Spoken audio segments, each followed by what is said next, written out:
Hello. Welcome to the sleon podcast. My name is Santiago Leon, and today I have Scott Mcjunkin. Welcome, Scott. Hey, how's it going, Santiago? Thank you for having me on, man. Good, man. So Scott Mcjunkin, a little backstory. I've known him since college, graduate school. We went to Regent University back between 07 and 09. You were there a little bit more than 09, I believe. And he was a business major, and I was a communication major. And we weren't like best friends then. We became more best friends afterwards. Yeah.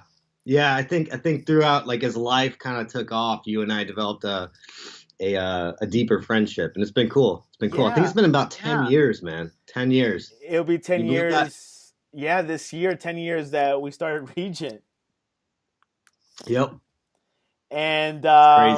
And we graduated during like the recession time. So Scott, tell me a little bit about yourself since Regent. Okay, so, well, you kind of prefaced it pretty well. You talked about the recession. So, graduated the winter of 08, 09. It was like that. And so we all know the recession hit late 08. And I was working for an architect, great guy. But, it's here in Hampton Roads, and, contracts dried up, military contracts. And that's a lot of what this economy around here is based off of. And so I didn't know the adventure that was ahead of me at that time. So after Regent, had my shiny new MBA, was doing marketing and business management for this architecture firm, and did some really cool stuff. But 08 happened, and so I started consulting some more and more. I went into the marketplace with the intention of becoming like a turnaround management consultant. I wanted to help businesses that were hurting improve themselves, like turn the business around and become profitable. And that's where I wanted to take my career. So started networking, got in with made some really good relationships, and here in Hampton Roads. And I moved to Austin, Texas, there for a time. I think that was like 2011 or 12. And spent about 2 years there, did marketing for a technology company, did some consulting for branding, marketing, and really, continued down that path. Eventually, I made my way back here, did branding. I was running a marketing branding company for this larger company. Anyway, so that's kind of like the career side of it. The emotional, personal side of it is that it was really hard, man. It was really hard. A lot of people in the statistics show, millennials such as ourselves who graduated at that time, faced a really, really tough economy. And a lot of the assumptions that we had going into the market, into the workforce, turned out to not be true for people such as you and I. The lack of experience, all the companies were contracting during that time. And suddenly there wasn't that much demand for a MBA, people without years and years and years of experience. And so what I learned during that time was this concept of validation. But I can go into that a little bit later in this podcast. But it really, seeking validation from other people and seeking validation from institutions turned out to probably be my biggest mistake going into the workforce. But in turn, it has fueled what I'm doing right now. And I think, what I'm doing right now is just flourishing, it's blossoming, and the message is getting out there. And but that's kind of what's happened since Regent until today. A lot of trials, a lot of ups and downs, a lot of entrepreneurial thought, and a lot of life lessons learned. I was going to mention Shopify because Shopify is a really strong force, and they're kind of newer, but their CMS is interesting. And it's interesting about Shopify, most of their plugins are paid. I mean, they're hard to find free ones. If you're after a certain store or after a certain ease of use and quality, then you will have to invest some money in it, regardless of what platform that you're using. So, I mean, WordPress has gotten popular because of free plugins. There's a lot of people, but there are a number of plugins now that kind of have a free version and a pro version.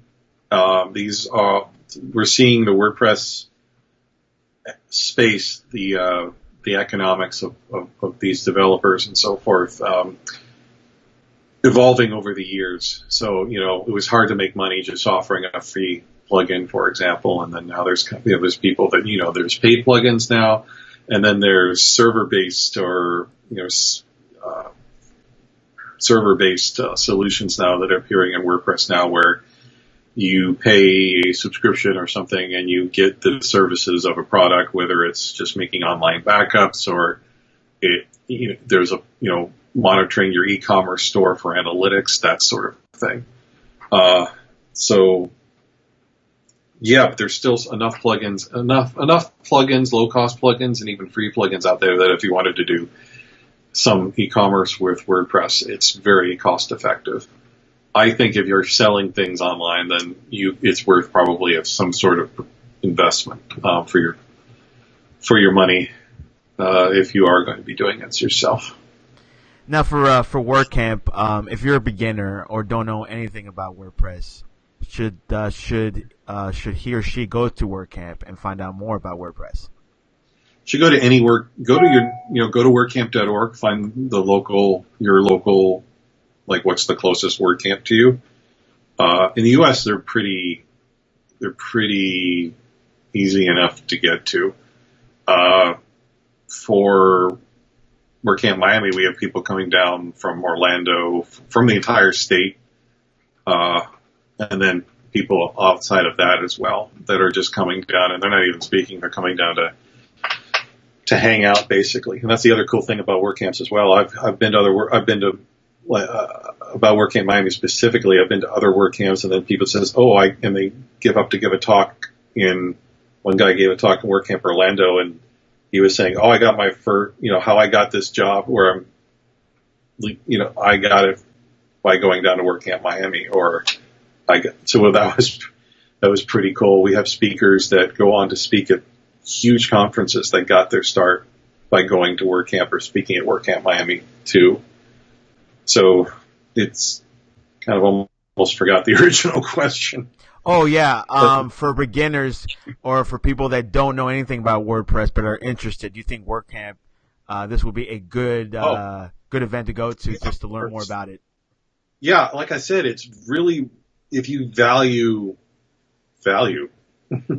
if you appreciate value, then yeah, it's worth, even if you have to travel, it's still probably worth the investment in time and money for something like this, especially if you are new to WordPress and you need to get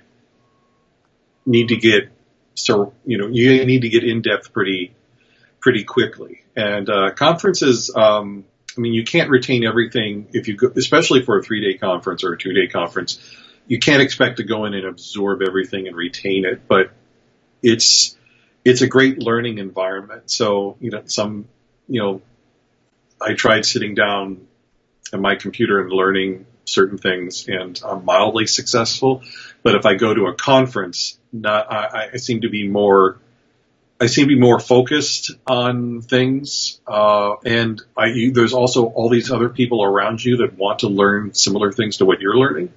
So it's a great network experience too, and you can collaborate and learn together and talk to people that know more things about certain things than you are and you want to learn. And you walk away from WordCamps not only with some knowledge, but really an energized spirit in terms of, I'm pumped up now. I want to be able to work on my project or build this client site or something. So definitely, if, like I said, WordPress and all these other things that WordCamps, especially Miami, offers, you want to learn this stuff, then it's like the ticket price is very low. And Yeah, when I lived back in DC back in '08 and '09, it was very expensive and it was challenging, but you guys provided awesome services. Why is the work of NCC so important to our community? It's important because in a lot of respects, the work that we do is part of a civil rights movement, and many people in the community are not aware of that, but there's actual legislation called the Olmstead Act that requires persons in the disabilities community to be fully integrated into the community. And it's not a good thing to do, it's not a nice thing to do. It's a right. It's a right and it's a privilege, and they deserve to be able to enjoy the community just as we all do. So NCC provides an opportunity to do job training. We also do travel training. We have programs that take our individuals into the community and give them an opportunity to explore. If they want to do Zumba, they should be able to do Zumba in a class that's Zumba, not a class for persons with disabilities. So our mission is to help them to build their best life, to provide the quality services that they require, and to make the community aware and help them to embrace not disabilities, but people with various abilities. This year marks the 60th anniversary of NCC.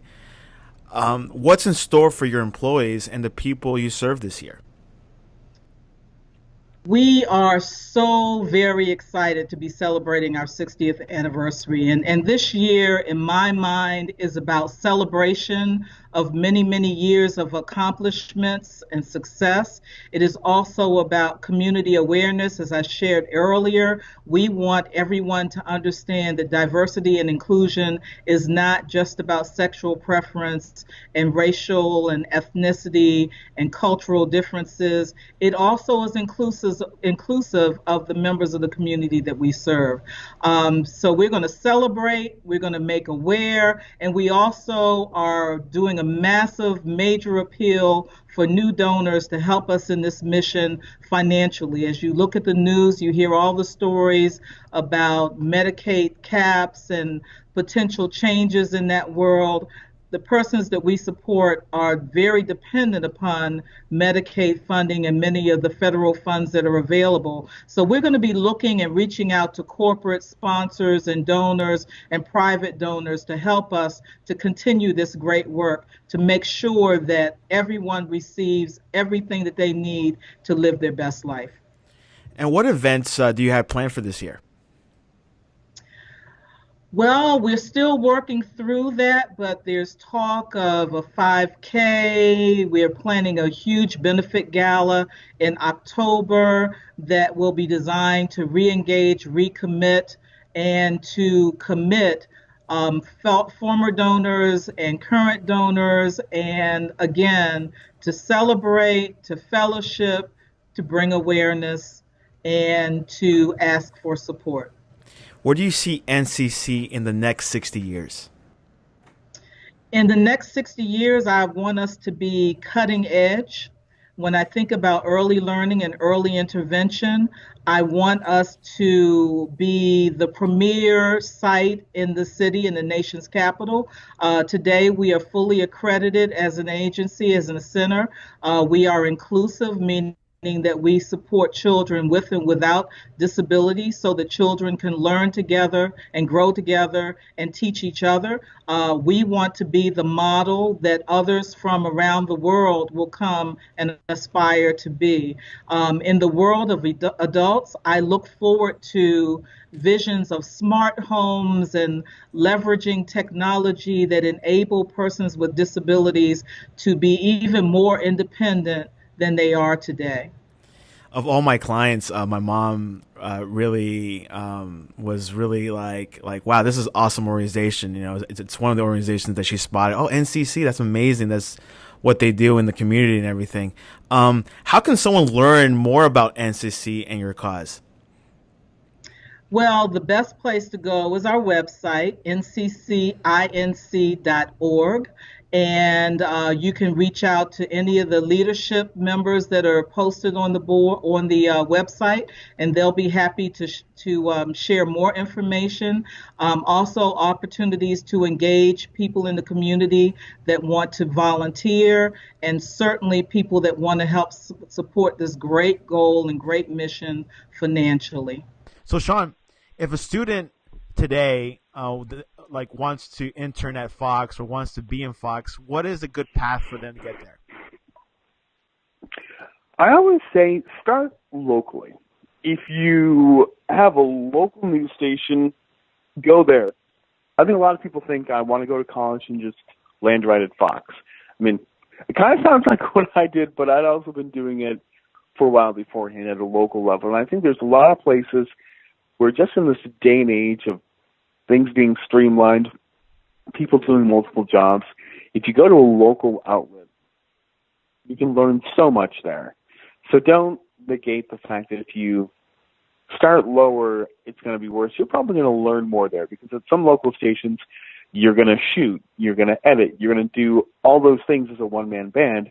So when you get to the network and you realize, oh, I have editors, I have all these other resources, it will be easier for you. Or you go into some local radio station, you can have more opportunities because in some ways they're going to look at you and say, I want this one person to do the job of 5 people. And that's kind of the reality of the media landscape. There's stations that don't have the most money or the most resources, so they're going to try and get the most out of one person. Which means if you're the younger person, you're going to work crazy hours. But if you're willing to put up with that, it can pay off because I've been there. I've worked crazy hours and worked all kinds of shifts. And it's just having a good attitude more than anything. It's a business of divas and a business of people with personalities. If you show you're willing to learn, you show you have a good attitude and you can work with people, that will probably be the biggest thing that will take you far aside from just having a raw talent. If you have a drive and you're willing to learn, you're willing to work with people, you're willing to be humble sometimes and just do whatever job they give you, whether it's stacking the coffee in the place or making the coffee runs, it's getting in the door. But if you want to make that leap to the national level, take the knowledge of what you had and then you still got to work your way up there. And there's several different ways. Usually the way into the networks is they have an assignment desk, and that can be grueling, but get in there and then work your way up. But also just keep an eye on any opportunity and get to know people. And know that it's a small industry, so if you're a jerk to someone, maybe 5 or 10 years ago somewhere, whether it's a local station or somewhere else, they could be the person that makes or breaks you. So even when you don't like people, do your best to get along because you don't know when you're going to see them again.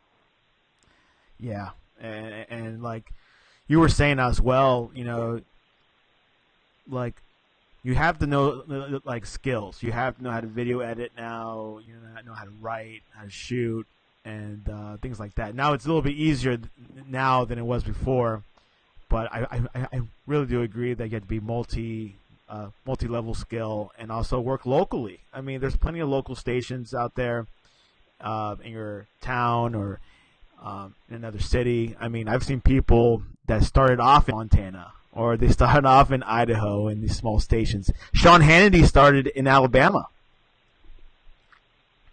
He did. That's the thing is, everyone kind of has their eye now. I want to get to Fox. I want to get to ABC. I want to get to wherever.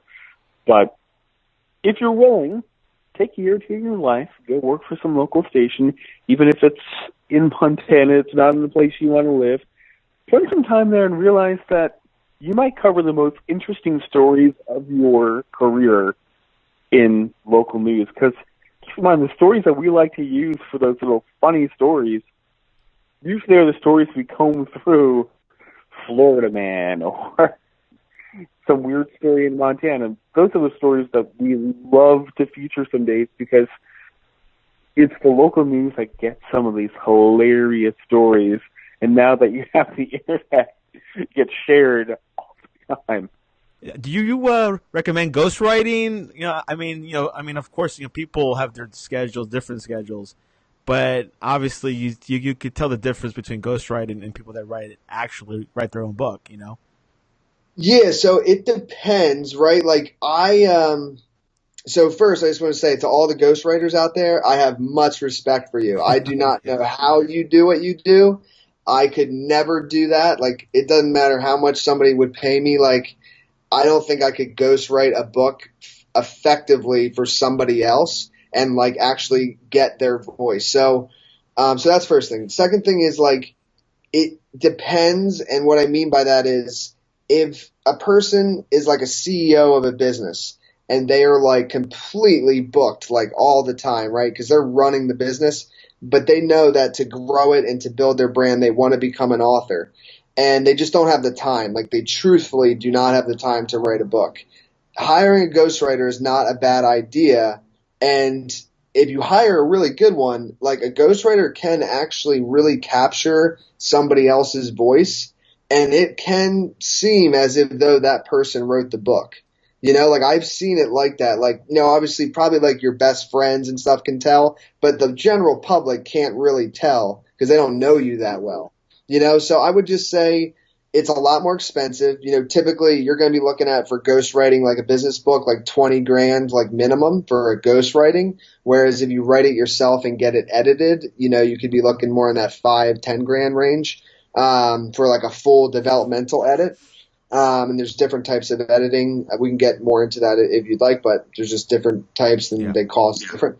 But, so yeah, to answer your question, I would say it's good for some people. But, if you're working on a budget, I wouldn't even like consider it because it's just very expensive because, it takes a lot of time to write a book and it takes even more talent to like write someone else's book, like that's just, I don't know how people do it, man. I don't. What is your favorite part of your job? Favorite part is this. So the podcast is new. My favorite part of Authors Unite is that I remember when I first held a paperback copy of my first book when it came in the mail, and it was a ridiculously like good feeling, like kind of like giddy, like I was like, dude, this is real. Cause like you're working on this thing, for at least months, like sometimes years people work on their books. For my first book, it took me like 4 to 6 months or so, to like get it all together and like launch it. And, but either way, like it's like a labor of love, and like as you're working on it, there's so many limiting beliefs that come up. It's a very bumpy ride. And then when you get that first copy in the mail and you look at it and you flip through the pages, you're like, oh my God, I did it. Like this thing that was in my mind 6 months later for me is now in my hand. So the fact that I'm able to give that feeling to other people or like help them give it to themselves, however it is, whether I do it for them or I coach them through it, is a really good feeling to me, because I know what it feels like. So that's my favorite part, is being able to assist in letting others feel that. If someone's listening or watching this, and they want to write a book, I mean, what are the things that you require before they reach you to get this process going? Yeah, so there is like an application form like on our website that we have them run through. And the reason is just because like I want to make sure that I can actually help them. So that's like our first screening, if you will. And then after that, I will personally hop on like a 10-15 minute call with them to just make sure it is a good fit. And if it is, then we'll move forward. And what those like criteria are is like realistic expectations. So if somebody comes to us and they're like, I have an idea for this book, I want to sell 1 million copies in a year. Well, first I'll be like, what's your budget? Because to sell 1 million copies of a book within a year, and it depends, right? If this person has like a brand like Gary Vaynerchuk or something, then sure, you can do it. But like if you're just starting out, you don't really have an online presence, the chances of that are very, very low of that happening. So want to make sure that the expectations are realistic with the person so that at the end of the relationship, both of us can look at each other and be like, hey, thank you for your service. The money I invested in you was worth it. And I can say, hey, it was really great working with you. We, effectively executed the plan. So expectations, budget, and also just like what the idea or what the book is, and then my team can research the target market. And if we do believe that the goal can be hit, then we will, engage, for a contract and see if we can move forward with working with them. So we just like to make sure, because some people will try to get every sale,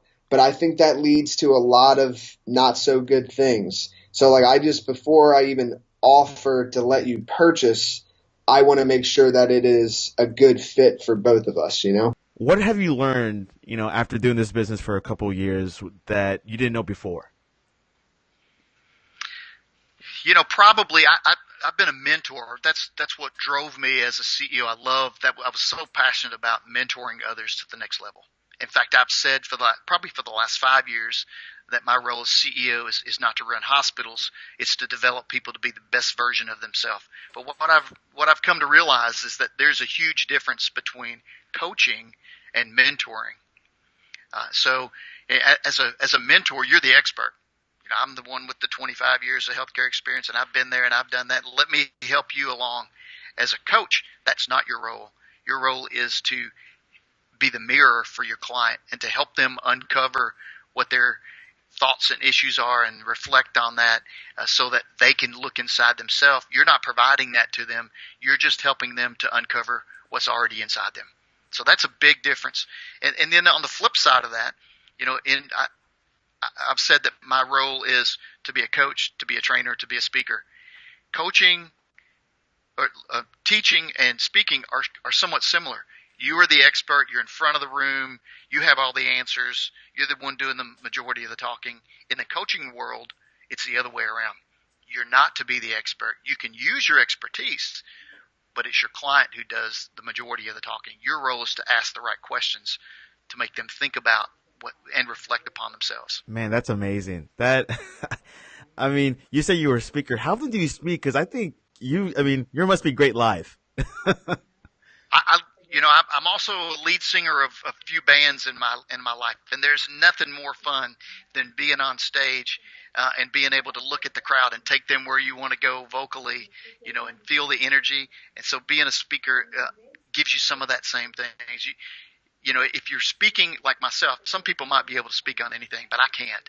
If I'm passionate about something, I can't help it, just comes out. So I'd like to think that, and I'm certainly growing. I spoke to a group last week, as a matter of fact, last Tuesday, and one of the people who was in the crowd had been there, had seen me speak a few months prior to that, and she told me, she said, you are really gaining confidence and your skill set's really developing. So it's like anything else. If you're passionate about it, if you practice, if you work on it, you will get better. Nobody starts out as a great speaker initially. They have to develop those skills. John Maxwell didn't develop those. I mean, he didn't start that way. He had to develop it. So, yeah, it's definitely, public speaking is it's one of the scariest things for a human being to do.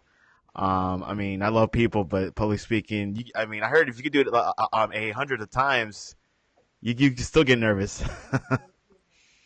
Well, and it's the same thing, with being a lead singer of a band. Every time I walked out on stage, that first few minutes or first few seconds, first song or two was terrifying. But once you get past that, then you realize, the crowd wants you to be there. And they're not there. They're not going to throw things at you. At least they never did for me. And they want to hear from you. And once you get past just those general nerves, then you can have a lot of fun with it. I always try. Yeah. Go ahead. No. Go ahead. Please finish your thought. I always, try to think I have something that I have within me that this crowd that I'm going to share with, this audience needs to have. And so if I focus on the audience and what their needs are and how I can be truly a servant leader to them, a lot of fear goes, if I'm worried about what I'm going to say and running off a script, which I don't do, I generally will write things out, what I want to say, and then I put that aside. I've got my thoughts in order, and then it's just, I want to interact with the crowd. I want to see what they're doing and look at their expressions and go where they are and meet their needs. Who is your favorite speaker? John Maxwell's got to be up there. One of my all-time favorites, he's passed away now, was Jim Rohn. And he drove me crazy when I first heard him, but then I absolutely loved the man. Jim Rohn was one. Zig Ziglar was one. And right now, probably John Maxwell is certainly up there with the best of them. Yeah, I mean, I've heard Maxwell speak live, I think, at least 5 times, and I mean, he blows me away. I mean, I believe he's the most that has come out with content pertaining to leadership, I think, and he's just smooth. He's just smooth sailing when he talks. He is. And he I mean, for me as a person, I'm a very ADD person. So, but like when he speaks, I pay attention. You know. He has spoken so many times that it comes natural to him. But I promise you, well, maybe not. Maybe at this point in time, he's not. He doesn't get jitters. But he feels the audience, you know, and he drives energy from the audience. So. Yeah, and you know, like the other type of speaker that I think that really fills the audience are comedians. I think they have to figure out what joke they really have to kick in to make the audience, you know, just to break the ice. Yeah. Well, you know, and John is a great storyteller, Yeah. and that's what comedians do. They relate to the audience. They can tell stories, funny stories, that it's funny because you can see it in yourself, or you've seen someone else like that, and that's what does it. It's making that connection with your audience. The first time I heard you speak, Dom, was at another podcast with Tyler, the Business Blast podcast, which I interviewed Tyler a couple months ago. And when I heard you speak, Nice. it was crisp. It was so motivating me. I mean, I was going through a regular day, you know, nothing too crazy, nothing too Right. down. And when I heard you, you really motivated me.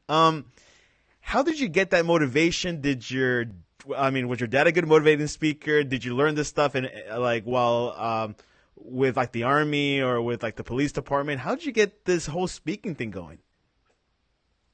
You know, my dad's a pastor. So is he a speaker? Yes. Is he a motivational speaker? No.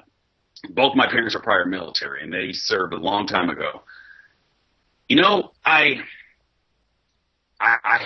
hit rock bottom.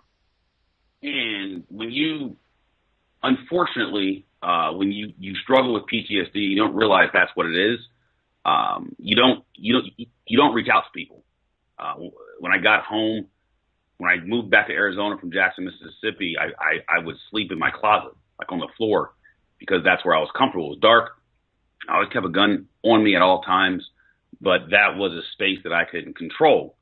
I didn't sleep in my bed often. And because you don't share, you're not vulnerable, you're not authentic, you just go to work with this fake smile, you do things on your own. I didn't want anybody telling me what to do. I didn't want to see a shrink. But hindsight, when you see a man breathe his last breath as you're standing over him, it makes you realize how important life is and what people want out of life. Like this young man was asking me to text his mom, like, dude, I don't have your mom's phone number. And he after he said that, he's probably died within 10, 15 seconds. But he didn't ask for things. He just wanted his mom. He was 24. So we're the same age at the time, but you find a way to pull yourself up by your bootstraps once life kicks you in the teeth. And one thing leads to another, and you start, I'm a reader. I read a lot of books, and I couldn't take the pain anymore, the emotional pain, and just had horrible relationships. And it was all me. Like, I was at fault for most of this stuff. And the only way I knew to get out of it was to just dig deep. And I learned a lot of these techniques and tactics in the military and the police department, but I think it's just an overall life experience.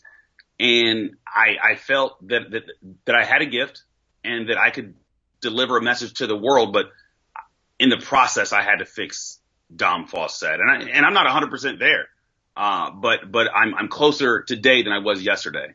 So that's my motivation is basically my mission in life is to change, is to positively impact one person's life every day for the rest of my life. Can you tell us a little bit about your slogan, think, react, and lead? I like it, but how did you get that going? How did you figure that one out? So I have a company called Leaders for Leaders, and that's the company I use when I do corporate facilitation. And the mantra for Leaders is think as an executive, react like a soldier, and lead. And that's a culmination of my life. I've been a soldier on a couple different platforms. I've been an executive And to me, think, react, lead. I feel that, and this is how I break it down. This is what I do in my daily life is I spend about 5% of the time thinking. Reacting is about 80% of the time, and the rest is leading. And I think most of society gets it wrong. They spend a large portion of their time thinking, and that's why so many people don't get any results, because they analyze everything. And when I say react, it's literally decision making. I mean, we can talk about business all day long, but let's simplify it. McDonald's hasn't changed its menu outside of the occasional McRib in quite some time. Yet when we go there, you stand in front of this superfluous amount of offerings and you eat the same thing every single time you go, but you look and you can't make a decision. Like it's those little practices. Make a decision. Most people that I talk to aren't responsible for how the world turns. Like, we're not responsible for the political front. Like, our decisions really don't impact a lot of people, but we lack the ability to just react and make a freaking decision. So the lead part is kind of where the follow through is you make the decision. Now you do everything that's needed to do to make that decision a positive and successful one. Like, I left the corporate space, that's reacting. Now the leading part is all the administrative tasks that come along with being self-employed and all those other things, all the non-fun things. But that's how I came up with Think, React, Lead. You were saying your previous business, you're just in the point of selling it, right? Yeah, so it's actually already the equity's already sold. My business partner bought me out. The only thing that was in my agreement was that I would help the transition up until the end of the fiscal year. And honestly, for myself, I wanted to make sure, for financial reasons, I want to make sure the year finishes off the right way. So, because I'm generating profit from the business this year, and then after that, then that's when the buyout will officially go live, if that makes any sense. But the transition actually has been amazing. The guy who bought me out actually was my first intern I had 5 years ago, and I developed him over the last 5 years, and he's become one of my best friends. And it just came to both of us. It hit me, like I was saying, as a high-performing man. I was slightly unhappy, not necessarily with the business, but I was slightly not as passionate, and it's because I wasn't being myself. I wasn't being congruent with who I'm supposed to be, and he felt that, I felt it, and we were able to make a win-win deal together that benefits him and myself for the next few years, and we're both freaking pumped about it. So, having 4 businesses in your life, I mean, you're so young. Can you name a person or a company that really influenced you to get this far? Yeah, there's a lot. I mean, I'll tell you right now that I don't care what anybody says. There's no such thing as self-made. No such thing. Like, you can say you're self-made, and when I was younger, I used to say that. And honestly, I'll tell you right now, first person in my life was my dad, and he's probably the hardest worker you'd ever meet. And I looked up to him for most of my life, even to now. And then as you go along your career path, you want to basically build a group of men. Well, a group of people, doesn't have to be men, but a group of people that give you different things, different value points. Now, again, you have to give them value too, and that could be for another topic. But basically, along the way, I kind of gathered up this group of guys and women that I look up to that have helped me continue moving forward. And, first was my dad. I have an older brother that I look up to. They were both extremely encouraging for me. Then when I went into college, I met the guy that helped me start my first business. His name's Taylor. He was just an all-around great guy. I looked up to him. And then it was funny. I just got off a call with a man named Maurice. And Maurice and I only knew each other for 3 months when I was younger, like 22 or 23. And 7 years later, we reconnected. And this morning we had a 20-minute call, unsolicited. He called, he said, "Matt, pop me a call." He gave me all these unbelievable good tips. He's like 60, 65 and been a owner, president, run way more companies you can imagine. And, and what I found is people want to help other people. And it's just, I think I might have mentioned this in that podcast, it's my favorite quote. It's, yell your goals from the rooftops, and the village idiots will come out and try to stop you, and that happens a lot. And sometimes the village idiots are your brain, it's yourself, and it's the doubts, the fears, and anxieties. And then also, obviously, there's probably people in your life that are idiots, but but then what you find is the village leaders come out and they will support you. And again, Maurice out of nowhere, we reconnected on LinkedIn, and it's been 7 years since we spoke, and I was young at the time, super young, and just a great guy. And it just continuously happens, especially when you put into the world and you give value. People want to give you value, and if you become more of a giver than a taker, it just sounds nuts. There's just things that come to you that you can't actually explain to anyone. You're like, wait, how does that continuously happen? Now, again, anytime that I became a taker, which I'm not perfect, and there was definitely a few years in there where I was a taker, I was blaming everyone for my failures, and I'll tell you right now, as soon as you fall into that world, what you're going to find is you're going to get more of that over time. So you're going to get more people that you think, and instead you got to take personal accountability for what's going on in your life. And it's pretty cool what happens when you do that, and then you start looking at it from a different perspective of giving. Like, for instance, if I get, nothing from this podcast, but I get to meet Santiago, and who knows in 10 years what he's going to be up to, who knows what I'm going to be up to.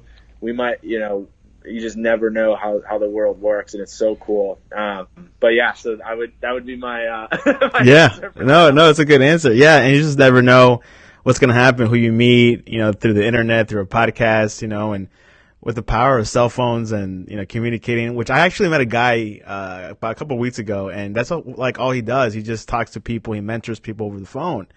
And he's like, I'd rather just talk to you on the phone than just meeting up in person, because it's quicker. It's just, everything's so all time managed. What is your favorite donut that you've created yourself? Well, when you say favorite, I think of two different things. One, what do I enjoy eating the most? Because that's a totally different thing as like what I've been the most proud of. Right. What I've been the most proud of is, oh my God, there's so many that I've loved. I love doing things with seasonal fruit, and especially in South Florida, my hometown. We get, all these Caribbean fruits like, papaya, mango, pineapple, star fruit, all these crazy things that you can't find, guava, that people have never even heard of in other parts of the world. Yeah. Something as simple as guava, some people don't know what the heck it is. Even in America, you go into middle America, they've never even tried it. No, not at all. Never even tasted it. What's guava? But I love that. I love most of the donuts that I've done with tropical fruit, but my all-time favorite to eat that I will always order and enjoy the most is a Boston cream pie. What's a Boston cream pie? It's filled with a homemade vanilla custard. I don't like that pudding canned stuff that most, let's not name any names of donut shops that are out there that use it. It's cheaper, right? It's cheaper and easier to make, but it's worth it for the quality that you're going to get. Oh, my God. A homemade pastry cream custard, it just does not compare to anything you can buy. You cannot buy something that tastes like a homemade custard. That's like saying, you can a store-bought or pre-bought bagged ice cream will taste the same as a homemade ice cream. It does not match up. I make very good ice cream. By the way. There's probably tons of things you make besides a donut. Those would say my two choices. So I can't really pick a favorite because there's so many. Tres Leches was one of the top ones that I was proud of doing, and I took that same concept. It's really cool because I took off the very top lining of the seal that happens when you fry the donut, and then you expose the flesh that actually absorbs whatever it is that you soak it with. It's the same thing that happens with cakes. You got to peel off that top layer so you can soak the innards. And I would soak it with the 3 milks. I spiked it with a little bit of rum and vanilla. And after a half an hour or so, the whole thing turns into like basically the Tres Leches cake, kind of a pudding. And so it wouldn't get soggy. I dipped the bottom into white chocolate. So the bottom would stay firm and you could still pick it up and it wouldn't be soggy. And then on top, I just did the traditional meringue and I torched it. And it was a huge hit, especially obviously with all the lovers of the Cuban community. It's one of their like nostalgic, desserts that they grew up eating, and it became quickly the number one and got put on the menu. And can you survive in the woods for 1 month? Yes. And finally, what would you tell your 15-year-old self? Get into more school. No messed up. No do the wrong thing you did. The main thing I told people, go to school. You need school in life. School is going to take you anywhere you want. The day you drop out is the day you become loser. Yeah, I told everybody who gave my share, the more you read books, the smarter you are. The day you start reading, that's the day you become dumb. I am 100% in agreement with you. I see a lot of kids out there that don't go to school. They, leave it aside, and they're like 21, 20. I was like, bro, you got to do it now while you're young. You know what's so funny? Kids will learn a game, but they won't learn a book. Oh, and that's happening today a lot. Yes. Kids are playing 4-8 hours of video games all day. Fortnite, that's the number one game in the world. And you know what's so funny? I told kids what Fortnite would help you in life, and they say to survive. How you gonna survive? Yeah. We not in the perch and nothing like that. I was a video gamer until I was 12, and then I stopped, and then I never got into video games. Really? I always play sports all my life. See, I play football, baseball. For me, it's better to be in the street, have fun with your friends, and be online talking to your friends. I wish a lot of kids would just listen to that and they would consider it. I mean, when I was a kid, I would play kickball outside. You know what's the matter right now with young kids? They got so many stuff. They want to go outside and play because they can do everything in the house. Yeah. And that's the problem with kids right now. And even with phones, you got kids who can type because it's easy to type, but you tell them to write a book, they can't write a book. Yeah. That's the problem with a lot with kids. It's not the kids' fault, it's the parents' fault. Parents' responsibility. They got to teach kids. They got to make sure that they, make sure the kids do the right thing. Mm-hmm. And you're a parent yourself. Yes. And I know that you treat them well, and then you definitely, tell them to hustle. You're a hustler. I could definitely tell you that. And how can people reach you, Juno? They can hit me on Instagram. It's Barber Juno, and YouTube is Juno the Cut. Juno the Cut. By the way, how'd you get that name? Juno. Juno. Because you spell it Junon. Yeah, Junon. Junon. Yeah. I got that name, I don't know, growing up. Okay. They got me that name. It happens. You know what I mean? We don't know who the originator is. No.